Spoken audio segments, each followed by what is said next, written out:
नमस्कार, हमारा नाम है समरीन और आपने देखना शुरू कर दिया है लॉ रूम। देखिए, भारत में वैवाहिक बलात्कार या फिर मैरिटल रेप कानून की नज़र में अपराध नहीं होता है। सुनने में ये बातें आपको हैरान ज़रूर कर सकती हैं, लेकिन ये बातें 100% सही हैं। आपको बता दें कि अगर पति अपनी पत्नी को उसके मर्जी के बिना छूता भी है या शारीरिक संबंध भी बनाता है तो इसे अपराध नहीं माना जाएगा।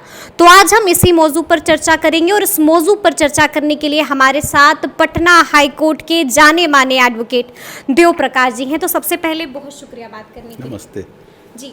तो जैसा कि मैंने शुरू में ही कहा कि मैरिटल रेप या फिर वैवाहिक बलात्कार, इसको कानून की नज़र में अपराध नहीं माना जाता है, क्या वाकई में ऐसा है? देखिए, ये आपने बहुत ही विवादित और बहुत ही हॉट टॉपिक को छेड़ दिया है।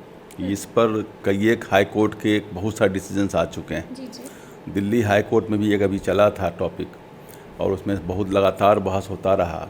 अल्टीमेटली ये हुआ कि डिवीज़न बेंच था, एक जज सिकदर साहब ने कहा कि मैरिटल रेप सरकार को डिक्लेयर करना चाहिए मैरिज के केस में भी।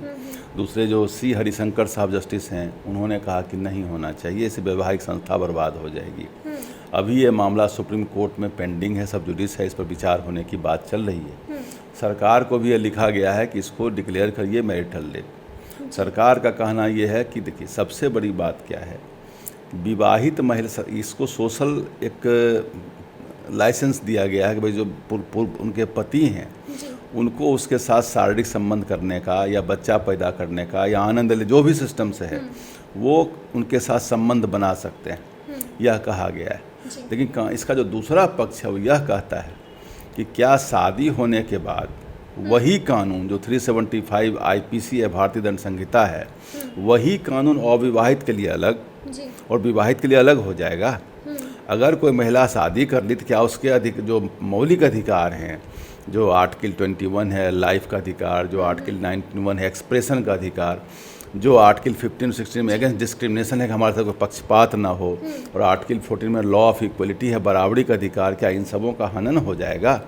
कहीं से बताता है कि अगर मैरिज हो गया तो ये सारे मौलिक अधिकार उसके सीज कर दिए जाएंगे। ऐसी बातें नहीं हैं। जब ऐसी बातें नहीं हैं तो जब तक उसका अगर मान लीजिए कोई संबंध है, उसका नो हो गया, तो रेप किसको कहते हैं? जिसको फोर्सफुल संबंध आप बनाते हैं, बलात् संबंध को ही बलात्कार कहा गया। ऐसा कार्य जो फोर्सफुल आप कर रहे हैं, तो फोर्सफुल कार्य करने का अधिकार आपको शादी के जो शादी का संबंध है उसके अंतर्गत भी नहीं आना चाहिए। और अगर आते, क्योंकि बहुत जगह समाज में बहुत विसंगति भी है, बहुत जगह लोग उसके साथ ऐसा व्यवहार करते हैं जो अमानवीय व्यवहार हो जाता है। और उसमें यह भी कहा गया है कि कई एक बार तो महिलाएं चुप रहती हैं, कुछ नहीं बोलती हैं, लेकिन उनका कंसेंट नहीं होता है। केवल नो कहने से नहीं होगा, नो नहीं भी कहते हैं तो भी अगर उनका मर्जी है, उस मर्जी को भांप करके ही करके, इवन जानवर में भी, जो पशु पक्षी और भी जीव हैं उसमें भी कोई इस ढंग का संपर्क बिना उसके मर्जी के फोर्सफुल करके नहीं किया जाता है। ये ऐसा सिस्टम किया हुआ है। तो अगर आप इस ढंग से कर रहे हैं किसी महिला के साथ में और उसको कंसेंट नहीं लिया गया उसके साथ, तो ऐसे हालात में उसको रेप क्यों नहीं माना जाएगा? और रेप अगर माना जाएगा तो रेप का जो कानून है कि सजा उसमें है 10 साल तक और आजीवन कारावास, वो भी उसके ऊपर लगना चाहिए। लेकिन अभी आप अखबारों में कई एक बार आप देखते होंगे कि शादी हुई और किसी ने अपने दोस्तों के साथ पत्नी के साथ रेप करता है, ऐसे न्यूज आप बराबर पढ़ते होंगे। वैसे केस में भी पति को छोड़ दिया जाता है कि भाई वो तो उसका हस्बैंड, पति को छोड़ दिया जाता है, उसके दोस्तों को रेप कानून में अंदर कर दिया जाता है। ये भी डिस्क्रिमिनेशन हो गया। एक ही साथ सारा लोग गलत काम किया है उसके साथ में। तो ऐसे भी कांड वहाँ पर आ रहे हैं। पति ने ही करवाया, तो भी पति को छोड़ दिया, क्योंकि वो मैरिज रेप एक्सेप्शन कानून है, जिसको कि आईपीसी 375 सब सेक्शन 2 के अंदर कहा गया है कि जो विवाहित संबंध है उसको इससे परे रखा गया है। और दूसरा ही बात एक और भी है, तो 376B में आता है। 376B में कहता है कि अगर कोई आदमी, जैसे कि सेपरेशन हो गया, कि अगर कोर्ट से सेपरेशन हो जाता है कि अब दोनों अलग अलग रहेंगे, 2 साल अलग रहेंगे, तब उसको हम डाइवोर्स का डिक्लेयर करेंगे, जिसको कहते हैं लीगल सेपरेशन। तो लीगल सेपरेशन और अलग अलग रहने का परमिशन कोर्ट से आपने ले लिया। उस सेपरेशन के दौरान आप चले गए पत्नी के पास, उन्होंने कहा तुम मेरी पत्नी हो, अभी से डाइवोर्स डिक्लेयर नहीं हुआ है ना, और आप संबंध फोर्सफुल जाके बना लेते हैं। तो ऐसे हालत में भी ये दंडनीय अपराध है, लेकिन दंड छोटा है इसमें। अच्छा, वैसे कंडीशन में नहीं, 2 से 3 साल का सजा उसमें दिया गया है। अच्छा, उसमें हाँ, और कहीं कहीं 7 साल तक सजा भी दिया गया है वैसे केस में, लेकिन सजा उसमें कम किया गया है। लेकिन कहा जाए अगर 2 साल में अगर आप सेपरेशन के दौरान भी अगर संबंध बना, एक तो सेपरेशन ब्रेक कर गया, दूसरा है कि आपने उसके बिना मर्जी केवल वहाँ आपने वैवाहिक संबंध का आपने यूटिलाइज कर लिया, तो ये भी गलत है। लेकिन दूसरी तरफ जो दूसरा बात की दूसरा पक्ष जो इस बात का रखा गया है, कहा गया कि वैवाहिक जो इंस्टीट्यूशन है समाज का वो टूट जाएगा। टूट क्या जाएगा कि जब भी कोई अभी देखिए डोमेस्टिक वायलेंस कानून आ गया, 498A पहले से एक बना हुआ है क्रूरल्टी का। जब भी डाइवोर्स का केस होता है हिंदू मैरिज एक्ट में सेक्शन 3(4) डोमेस्टिक वायलेंस उस एक्ट में सेक्शन 3(4) में उसके साथ 498 भी लगा दिया जाता है। उसके साथ वो डोमेस्टिक वायलेंस का जो सेक्शन है 3(4) और साथ में जो डाइवोर्स का जो है सेक्शन 13 और उसके अलावे जो आपको ये है 498, तीनों कानून लगा देगा उसके साथ में। अब अगर मैं रेप लगा दीजिएगा तो ऐसा भी आ सकता है कि हर एक केस में कहा गया कि जब तक मैं इसके साथ थी तब तक मेरे साथ ही बलात्कार करता रहा। और इसका दूसरा बात, इसमें प्रूफ कहाँ से लाएंगे लोग? जो बोलेगी वही हो जाएगा, इसलिए कि रूम के अंदर दूसरा कोई नहीं होता, केवल पति पत्नी के अलावे। साथ में एक स्टडी भी आया है कोई NGO संस्था की, उसमें कहा गया है कि जो मैरिड रिलेशनशिप है, जो वैवाहिक संबंध है, उसमें भी 76 to 78%, लगभग 80% महिलाओं ने कहा उनके पति मैरिटल रेप की शिकार वो भी होती हैं। क्योंकि बहुत पढ़ी लिखी और बहुत दबंग जो या जो अपने अधिकार के प्रति बहुत जागरूक महिलाएं हैं, उनके साथ तो नहीं अत्याचार हो रहा है, लेकिन अधिकतर जो महिलाओं की स्थिति है, चूँकि अपना समाज पुरुष प्रधान समाज है, पेट्रियार्कल सोसाइटी है, महिलाओं को बहुत ढंग का, यहाँ तक कि चैटल वर्ड यूज़ किया था सुप्रीम कोर्ट ने एक बार।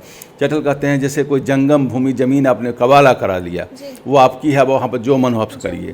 तो उस ढंग से औरत को वस्तु माना गया, प्रॉपर्टी माना गया। और अपने यहाँ देखिए कन्यादान होता है, तो दान में उसको कहता है हमने दान कर दिया। दान में कोई सब प्रॉपर्टी है जो महिला को अब दान कर दीजिएगा, बिक जाती है तो कहीं बेच दी जाती है, कहीं दान दे दी जाती है। सब समाज, संविधान और कानून इसकी मान्यता नहीं देता है। और अच्छा, ये भी हम आपसे पूछना चाहेंगे कि रेप और मैरिटल रेप क्या फ़र्क क्या है दोनों में? देखिए, रेप में एक अविवाहित महिला को है और फोर्सफुल आप शारीरिक संपर्क बनाते हैं, तो ऐसे केस में आपको दंड 7 साल से लेकर के 10 साल से लेकर लाइफ इम्प्रिजमेंट तक हो सकता है। ये रेप में वही महिला अगर विवाहित है और उसका पति है तो यह कानून वहाँ पर एक्सेप्शन में अब बाद में चला आता है, ये उसमें प्रोटेक्शन है। यहाँ तक कहा गया बहस में केवल सेक्सुअल वर्कर को भी नो कहने का अधिकार है। अच्छा। लेकिन महिलाओं को आपने उससे भी वंचित, जो विवाहित महिलाएं उनको आपने उससे वंचित कर दिया। तो कहा गया कि भाई इस ढंग का कोई शादी कर ली तो उसके अधिकार का समन कैसे होगा? क्योंकि राइट टू बॉडी, शरीर उसका है, right to life, right to expression, और अपना जो उसका इच्छा है राइट टू विश, ये तो उसके साथ में है। वो उसके विरुद्ध उसके शरीर का भोग नहीं कर सकते। तो नहीं जब कर सकते हैं उसको भोग को, तो इस ढंग से बहुत लोग वोमेन हेटर भी होते हैं। कई एक पुरुष का एक सिनेमा भी बना था नाना पाटेकर का, हमको याद है, नाम नहीं याद है पिक्चर का।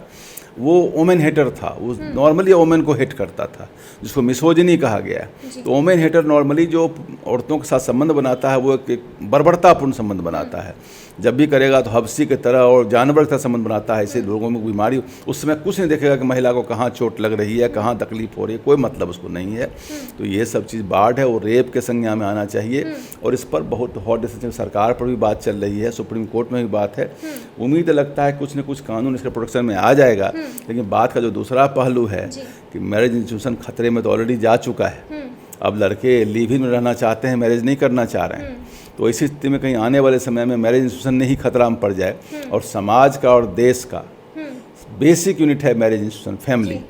तो जो फैमिली में पहला मैरिज से ही सब कुछ स्टार्ट होता है। मैरिज हुआ तो परिवार शुरुआत हुआ, बाल बच्चे, परिवार, दुनिया जहान सारा। अपने यहाँ तो हिंदू धर्म में मिताक्षरा कानून में तो कहता है कि सारा चीज़ में पूजा पाठ संकल्प भी अकेले आप नहीं कर सकते। एक तरफ तो बात की ये सुनहले पहलू भी हैं और अच्छे पहलू हैं, लेकिन एक तरफ जो सभ्यता में जो ये सब चीज़ें आई हैं, जो महिलाओं को और भी सम्मान देने की बात हो रही है, उन चीज़ों के तहत उनको कहा गया कि इसमें प्रोटेक्शन मिलना चाहिए और साथ में रखना पड़ेगा कि उसका दुरुपयोग ना हो, इसका उपाय भी रखना तो मतलब एक आखिरी सवाल आपसे ये लेंगे वकील साहब कि जो महिलाएं इससे पीड़ित हैं, जो इसका शिकार है, उनके पास क्या विकल्प बचता है, वो क्या करें? डोमेस्टिक वायलेंस, डोमेस्टिक वायलेंस में केस करेंगे वो। मैरिटल रेप में वो केस नहीं कर सकती हैं? अभी नहीं कर सकते, अभी नहीं कर सकती हैं, नहीं, क्योंकि इसको रेप नहीं माना जाएगा। अभी रेप नहीं माना जाएगा उसको। अभी रेप नहीं माना जाएगा। नहीं, जो उनके हस्बैंड हैं तो नहीं, लेकिन वो सेपरेशन में अगर हैं, जी। अलग अलग रह रहे हैं लीगली, वो कोर्ट से उनको सेपरेशन मिला है, उस बीच में अगर संबंध होता है तो उनके ऊपर कानून है जो 7 साल तक सजा उनको पति को भी हो सकता है। पति को हो सकती है 7 साल की सजा। सुना आपने क्या कुछ बताया है वकील साहब ने, तो अब देखना होगा कि इस मसले पर आगे क्या कुछ होता है। लेकिन ये बातचीत आपको कैसी लगी है कमेंट करके हमें ज़रूर बताइएगा। तो इस तरह के तमाम अपडेट्स के लिए ऐसे ही हमारे साथ बने रहिएगा और देखते रहिएगा लॉ रूम। बहुत शुक्रिया।